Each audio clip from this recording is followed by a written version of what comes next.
안녕하세요. 지식 내비게이션입니다. 영상 시작에 앞서서 구독과 좋아요, 알림 설정을 해주신다면 더 좋은 영상으로 보답하겠습니다. 그도 같다. 그도 필경 붙들려 갔다. 누가 팔지 못할 것을 팔아서 능히 누리지 못할 것을 누린 자이냐. 이 책벌을 이제부터는 영원히 받아야지. 1926년 2월 13일자 동아일보에 실린 사설. 무슨 낯으로 이 길을 떠나가나 중에 실린 한 구절입니다. 여기서 이렇게 신랄하게 비판하는 인물은 누구일까요?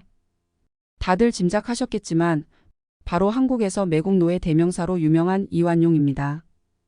다들 잘 아시는 대로 이완용은 대한제국의 외교권을 일본에 넘긴 을사조약에 찬성한 을사오적 중 한 사람으로 이름을 올렸을 뿐 아니라 일제가 대한제국의 내정에 대한 모든 권한을 박탈한 정미칠 조약, 더 나아가 나라를 일본에 완전히 갖다 바친 한일병합조약에까지 모두 서명하며 그야말로 한국사 최악의 매국노로 악명을 떨치는 인물인데요. 그러나 그는 원래 일본이 을미사변을 일으키고 김홍집 등을 중심으로 한 친일 내각이 정권을 장악하자 아간파천을 일으켜 고종을 피신시키는 데에 큰 역할을 했고 독립협회에도 가담할 만큼 상당히 능력 있는 관료였던 사람이기도 합니다. 그런데 그랬던 그는 어째서 최악의 매국노로 변절하게 되었을까요? 이완용은 1858년 지금의 경기도 성남시 일대인 경기도 광주부 낙생면 일대에서 몰락한 양반 가문에서 태어났습니다. 그러나 그는 10살의 나이에 승정원 동부승지 등의 관직을 지내 먼 친척 이호준의 양자로 들어가면서 인생을 바꿀 수 있는 기회를 맞이했고 이에 1882년에 과거에 급제한 후 당시 세자였던 순종의 스승이 되었다고 합니다. 이후 고종이 국제 업무를 담당할 신진 관료를 육성하기 위해 만든 국립교육기관이었던 유경공원에서 영어를 배웠는데 이때 그는 조선인 중에서 몇 안 되는 영어 실력자였다고 하니 머리 하나만큼은 대단했던 것은 확실합니다. 그리고 이후 1887년에 이완용은 미국 주재공사 참참관으로 나갔는데 당시 근대화된 서구 열강의 모습을 본 그는 친미파가 되었는데요. 이러한 배경으로 인해 그는 을미사변 직후 고종을 미국 공사관으로 피신시키려 한 춘생문 사건을 일으키는 데에 참여하기도 했습니다. 그 다음에는 앞서 말씀드린 대로 아간파천을 다시 한번 주도하여 기어이 고종을 피신시키는 데에 성공시켰고 이 덕에 그는 외부 대신 겸 농상공부 대신까지 올라가게 됩니다. 그리고 독립협회에서도 위원장과 회장까지 지내며 활동하였을 만큼 이때까지만 해도 그는 전형적인 왕당파 관료였던 인물입니다. 또 본래는 몰락한 양반 가문 출신이었던 것을 생각하면 개천에서 용난 관료 중 한 명으로 평가받을 수도 있었던 사람입니다. 여기까지만 보면 그럭저럭 능력 있는 관료 중 한 사람이었겠지만 이때 칠럽하였다는 이유로 공격당해 실각하고 독립협회에서도 제명된 뒤 한동안 고향에서 은둔했다가 1904년에 다시 돌아오는데 무슨 이유에서였는지 이때 그는 제대로 흑화해 있었습니다. 이때부터 이완용의 행보는 우리 모두가 잘 아는 그대로입니다. 이완용은 을사조약을 시작으로 정미칠 조약, 기후각서, 한일합방 조약까지 모두 체결하는 데 적극적으로 앞장섰으며 헤이그 특사 사건을 빌미로 고종을 퇴위시키는 데도 앞장서는 등 역사에 영원히 매국노로 남을 행위에 모두 앞장섰습니다. 게다가 어찌나 지독하게 재산 축적에 열을 올렸는지 그는 당시 지금 돈으로 환산하면 600억 원가량이나 되는 재산을 갖고 있었다고 하는데요. 이완용의 후손들이 해방 직전에 땅들을 다 팔아서 현금화했다고 하는데 당시 이완용 일가가 소유한 땅의 면적이 무려 여의도의 8배 면적이었다고 하니 그가 얼마나 많은 재산을 축적했는지를 알 수 있습니다. 심지어 대한제국 내지 일제강점기 시기에는 굉장한 사치품이던 자동차까지 타고 다녔을 정도인데요. 이 정도면 이완용이 나라를 팔은 대가로 얼마나 호요식을 했는지 가히 짐작이 가실 거라 믿습니다.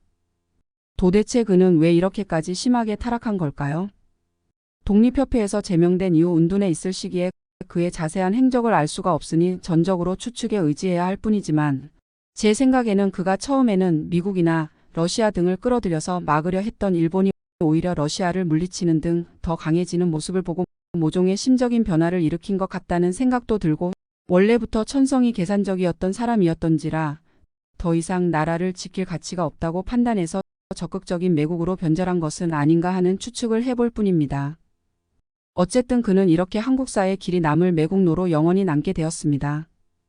그리고 그 대가로 죽는 날까지 호의호식하게 되었습니다. 하지만 나라를 팔아먹는 행위를 저지른 그를 하늘이 그냥 둘 리 없었습니다.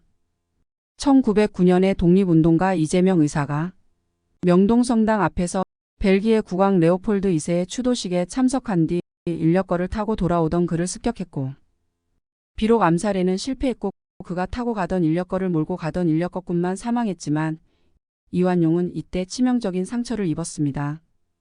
그는 당시 최고 수준의 치료와 대수술을 받았고 구사일생으로 살아남았습니다. 이 수술은 한국의 흉부외과 수술의 첫 번째 사례였습니다. 이완용을 치료한 일본인 의사는 외과 의학이 10년만 늦었더라면 이완용은 이날 죽었을 것이다라고 말했을 정도였다고 하니, 이 당시 이재명 의사가 이완용에게 입힌 상처가 얼마나 컸는지를 보여줍니다. 또한 이재명 의사의 의거 자체가 이완용에 대한 당시 민중들의 분노를 그대로 보여주는데요. 이 당시 일본 경찰이 강압적인 조사를 하며 공범이 있느냐고 물었음에도 이재명 의사는 이러한 큰일을 하는데 무슨 공범이 필요하단 말이냐. 공범이 있다면 2천만 우리 동포가 모두 나의 공범이다라고 말했다고 하니, 매국노의 대명사인 이완용에 대한 당대 사람들의 분노가 얼마나 컸는지를 보여줍니다. 오죽하면 경술국치 당시 유일하게 반대 의사를 표현한 대신이었던 이용직이 자리를 박차고 나가면서 이재명 의사의 의거를 간접적으로 언급하면서 칼침을 맞으려거든 당신 혼자서 맞으시오라고 말하며 그를 간접적으로 비판하기도 하였다고 하죠. 어쨌든 이완용은 경술국치 이후로도 일제에 빌붙는 행태에 앞장섰고 1926년 2월 11일에 향년 67세의 나이로 폐렴에 걸려 위에서 말한 대로 그가 생전에 받아야 할 합당한 벌을 단 하나도 받지 않고 편안하게 죽었습니다. 다만 이재명 의사의 의거 때 입은 치명상 때문에 그는 죽는 날까지 고통을 받았다고 하니 이재명 의사의 의거가 완전히 헛된 것은 아니었다고 생각합니다. 이완용의 행태를 보면 아무리 똑똑한 사람이라도 그것을 악용해 돌이킬 수 없는 악행을 저지르면 받게 되는 평가를 제대로 보여주는 반면교사라고 할 수 있습니다. 이완용과 교류한 미국인 선교사 알렌은 그를 머리가 잘 돌아가고 영리하지만 영혼이 없는 기계 같은 사람이라고 요약했을 정도였으니 말입니다. 여러분도 보시는 것처럼 이완용은 항상 똑똑하다는 평가를 받았으며 실제로 판단이 명확하고 처세술에 능한 사람이었습니다. 그야말로 출세에는 타고난 인물이었던 것입니다. 하지만 명석한 머리를 매국 행위와 개인의 이득을 위해 또 국가와 민족에게 크나큰 피해를 가하는 일에 사용했으니 두고두고 비판을 받을 수밖에 없는 것입니다. 심지어는 어찌나 이완용이 악질이었는지 같은 친일 매국노들 사이에서조차 그와 교류하는 것을 꺼리는 신세였다고 합니다. 아무리 개인의 능력이 백날 천날 뛰어나봤자 기본적인 인간으로서의 가치를 잃으면 결국 평가는 뻔한 것이라는 평범한 진리를 이완용의 사례가 다시금 증명하고 있습니다. 오늘 지식 내비게이션은 여기까지였습니다. 영상이 도움이 되셨다면 구독과 좋아요, 알림 설정을 해주시기 바랍니다. 더 좋은 영상으로 보답하겠습니다. 시청해 주셔서 감사합니다.